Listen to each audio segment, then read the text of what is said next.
Manchester United lost 2-1 to Fulham at home. Here are my 3 biggest takeaways from the match. Let's talk ball. The biggest and most concerning takeaway from this match has got to be our poor out-of-possession structure. To put it simply, we're just way too easy to play against and to play through. We've given up 435 shots in the league this season. That's second to only Sheffield United. That's terrible. The basics of a good out-of-possession structure is to keep things as tight as possible. You want the distance between your back line and your front line to be as small as possible so the opposition doesn't have that much room in the midfield to exploit. In this match, and in pretty much every match before this, our defensive line is just way too deep. After picking up an early yellow card, Maguire was hesitant to step up and back up the press at all because he didn't want to have to get forced into a dangerous challenge in the middle of the field, potentially pick up another yellow and get sent off. It wasn't all on our back line either though. Our front line was mistiming their pressing as well. In order to stop giving up so many shots, we need to fix our defensive structure. We either need to fully commit to the high press with our front players pressing high and our back line backing them up, or we need to say, we can't do the press well, we don't want to expose our center backs, so we're going to sit in the mid block and keep things very tight and not have our front players jumping, creating so much space in the midfield. Takeaway number 2 is that our in-possession structure looked good again, but the execution was very, very poor today. Our biggest positive from the last few matches has been the dynamics of our front 3 between Garnacho, Højlund, and Rashford. Throwing Omari Forson into this game due to the Højlund injury really threw things off because Rashford had to play a lot of striker and Garnacho moved back to the left after such good performances that he had on the right.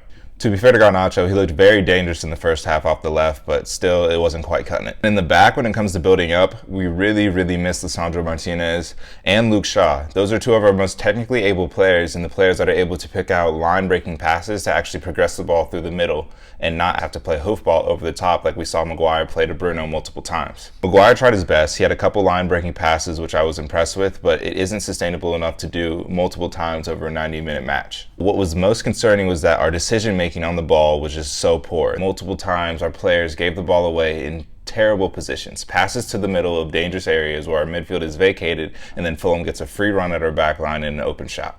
My third takeaway, which is tied to everything that I've talked about so far, is unfortunately we have to start questioning Erik ten Hag's role in all of this. I've always been one of Erik ten Hag's biggest supporters, and I still am. I think the structure at the club has let him down, and there's a lot of things that he can't be blamed for.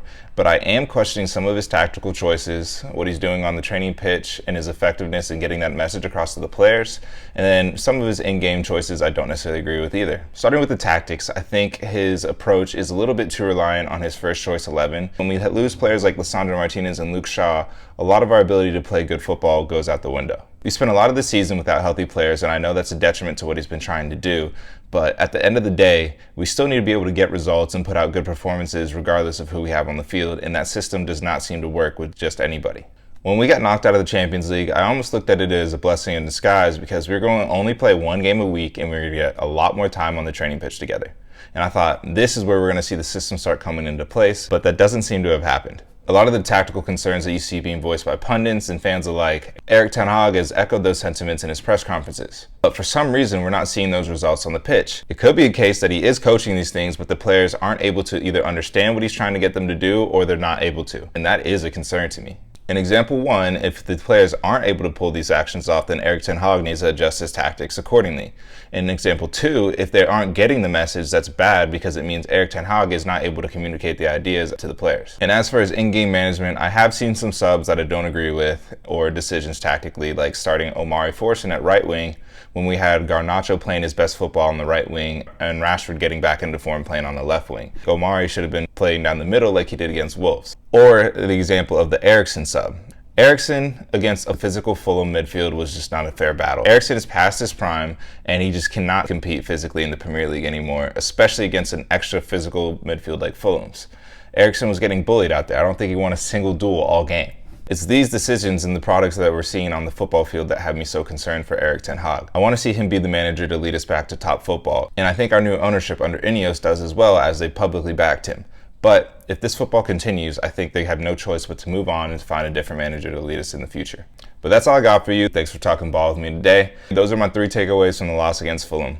Let me know what you thought of the Fulham match. Let me know if you think Erik ten Hag is the right manager for us moving forward. Who do you blame for the poor performances recently? Do you blame the manager or do you blame the players? Peace.